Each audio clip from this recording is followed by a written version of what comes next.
এভাবেই এক পক্ষ আরেক পক্ষের বিরুদ্ধে হামলা চালায় সিরিয়ার উত্তরাঞ্চলীয় শহর আলেপ্পোতে।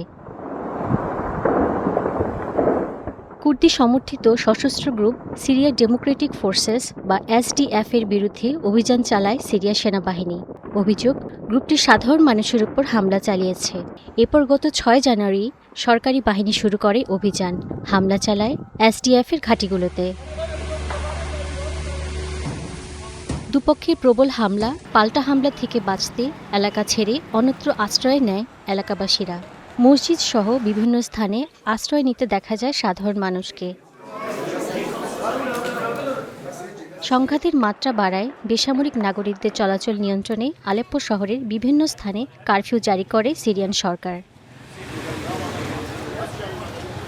অবশ্য অভিযান শুরুর ৪ দিনের মাথায় সিরিয়ার প্রতিরক্ষা মন্ত্রণালয় আলেপ্পো শহরের উত্তরাঞ্চলে বিভিন্ন এলাকায় যুদ্ধবিরতি ঘোষণা করে।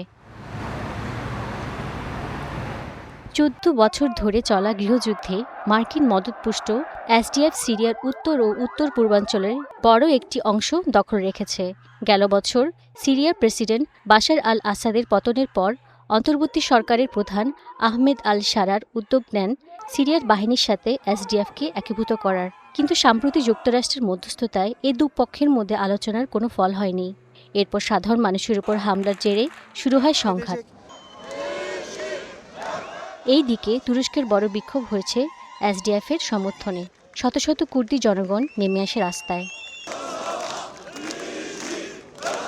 সিরিয়ার সরকারের তথ্য মতে দুপক্ষের সংঘর্ষে এখন পর্যন্ত ১,৪০,০০০ মানুষ বাড়ি ছাড়তে বাধ্য হয়েছে। নিহত হয়েছে অন্তত ৯ জন, আহত অনেকে। রাহনুমানু, স্টার নিউজ।